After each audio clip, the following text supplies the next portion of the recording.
फिर से मैं आप सभी के सामने उपस्थित हूँ बेहद महत्वपूर्ण टॉपिक के साथ। और आज हम बात करने वाले हैं जीएसटी काउंसिल की जो आपकी 56th मीटिंग हुई है। इसमें बहुत सारे प्रोडक्ट आपके 12% जो जीएसटी स्लैब था उससे हटा करके 5% की जीएसटी स्लैब में भेजे जा रहे हैं, यानी कि बहुत सारी चीज़ें सस्ती हो जाएंगी। तो चलिए कौन कौन सी चीज़ें यहाँ पर सस्ती होने वाली हैं, क्या बड़े बदलाव किए जा रहे हैं इस बार, चलिए इसके बारे में डिस्कशन कर लेते हैं। मेरा नाम है प्राची मिश्रा और संस्कृति आज के इस प्लेटफॉर्म पर आप सभी का बहुत बहुत स्वागत है। थोड़ा सा समझेंगे हम मिडिल क्लास को। अब इसमें जो ये वाला जीएसटी वाला आपका जो बैठक हो रही है इससे बहुत सारे लाभ मिलेंगे। सबसे बड़ी बात तो ये कि अभी तक जो कपड़े आपके बहुत ज़्यादा महंगे हो गए थे, लड़कियों के लिए बहुत अच्छी खबर है ये, वो कपड़े आपके सस्ते हो जाएंगे, क्योंकि अभी तक कपड़ों को 12% जीएसटी जो स्लैब थी उसमें रखा गया था। और हमारी जो वास्तविक नीड होती हैं, एक मूलभूत जो आवश्यकताओं में हम गिनते हैं तो क्या गिनते हैं? रोटी कपड़ा मकान गिनते हैं। अब आपने कपड़ा महंगा कर दिया था तो भाई उसको 5% स्लैब में तो वैसे भी आना था, लेकिन वहां पर कुछ चीजें थी कि जो 1500 से ऊपर कपड़ा लोगे उस पर आपका जीएसटी एक्स्ट्रा लगाया जाएगा। तो चलिए इसी को समझते हैं। तो केंद्र सरकार मिडिल क्लास और लोअर इनकम ग्रुप को राहत देने के उद्देश्य से जीएसटी स्लैब में महत्वपूर्ण बदलाव करने जा रही है। हाल ही में इनकी मीटिंग हुई थी जो आपकी पहले जून में होने वाली थी, अब जुलाई में फाइनली हुई है। इंपॉर्टेंट चीज ये है कि ये बैठक तब हो रही थी जब जीएसटी लागू होने के 8 वर्ष पूरे हो चुके हैं, क्योंकि जीएसटी आपकी लागू हुई थी 1 जुलाई 2017 को, मीटिंग आपकी 1 जुलाई 2025 को प्रस्तावित थी। आगे बात करते हैं। खबरों के अनुसार 12% जीएसटी स्लैब में आने वाली अधिकांश रोजमर्रा के उपयोग के उत्पादों को अब 5% की जीएसटी स्लैब में डाल दिया जाएगा, जिससे कि हमारा जो डेली इनिशियल चीजें हैं वो सस्ती हो जाएंगी। आम जनता को और भी ज्यादा राहत मिल सकती है इनसे। यदि ये प्रस्ताव पारित होता है तो जूते, चप्पल, साबुन, टूथपेस्ट, मिठाई, डेयरी उत्पाद, पनीर, पास्ता, जैम, छाते, टोपी, साइकिल, लकड़ी के फर्नीचर, पेंसिल, हैंडल बैग आदि सस्ते हो सकते हैं। आगे बात करते हैं इसका उद्देश्य क्या है। तो मिडिल और लोअर इनकम समूह को मुद्रास्फीति से यहाँ पर राहत मिलने वाली है। रोजमर्रा की जो वस्तुएं होती हैं वो आपकी सस्ती हो जाएंगी। जीएसटी दरों को सरलीकृत और तार्किक यहाँ पर बनाया जाएगा, जो बहुत ही इंपॉर्टेंट है। उपभोक्ता मांग को यहाँ पर प्रोत्साहित किया जाएगा और कर प्रशासन को सरल बनाया जाएगा। आगे बात करते हैं यहाँ पर आगे क्या है। वर्तमान जीएसटी ढांचा जो 2025 का अभी हमें निकल करके आता है सामने, और जो बदलाव होने वाले हैं कैसे कैसे वो देखते हैं। तो देखिए स्लैब 1 5% दर है।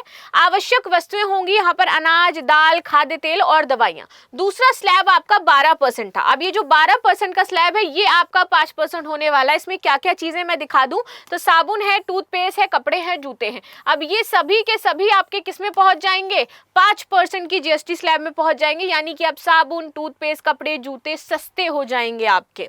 स्लैब 3 18% का था, जिसमें सेवाएं और उपभोक्ता जो वस्तुएं थी वो आती थी, जैसे कि थोड़ा सा लग्जूरियस चीजें आ जाती हैं। आपका मोबाइल फोन, शैम्पूज, होटल की जो सेवाएं हैं वो आएंगी, वो आपके 18 में ही रहने वाली हैं। स्लैब 4 28% जीएसटी का, यहाँ पर विलासिता और सिन टैक्स की वस्तुएं आ जाती हैं। ठीक है, जैसे कि आपकी कारें, सिगरेट और आपके एसी और फ्रिज, इन पर आपका 28% जीएसटी है। प्रस्तावित योजना में 12% की जो स्लैब जैसे मैंने आपको बताया है यही आपकी 5% में पहुंचने वाली है। किन वस्तुओं पर पड़ेगा ज्यादा प्रभाव तो देखते हैं। सामान्य परिवार को यहाँ पर ज्यादा लाभ मिलने वाला है। इसमें जूते, चप्पल आपके वर्तमान में 12% थे, 5% पहुंच जाएंगे, सस्ते होंगे।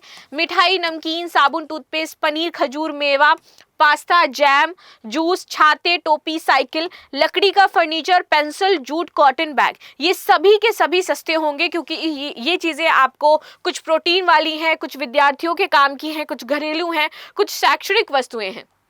तो उनको 12% के टैक्स स्लैब में रखना उतना अच्छी बात नहीं है, इसीलिए इसको क्या किया जा रहा है, आपके 5% की टैक्स स्लैब में डाला जा रहा है। जीएसटी काउंसिल क्या है? ये एक संवैधानिक संस्था है जो जीएसटी से संबंधित सभी नीतिगत निर्णयों को निर्धारित करती है। संविधान के अनुच्छेद 279A के तहत इसका गठन हुआ था। इसमें केंद्र व राज्यों के वित्त मंत्री और कुछ विशेष प्रतिनिधि शामिल हैं। जीएसटी दरों में कोई भी बदलाव केवल जीएसटी काउंसिल की मंजूरी से ही संभव हो पाता है।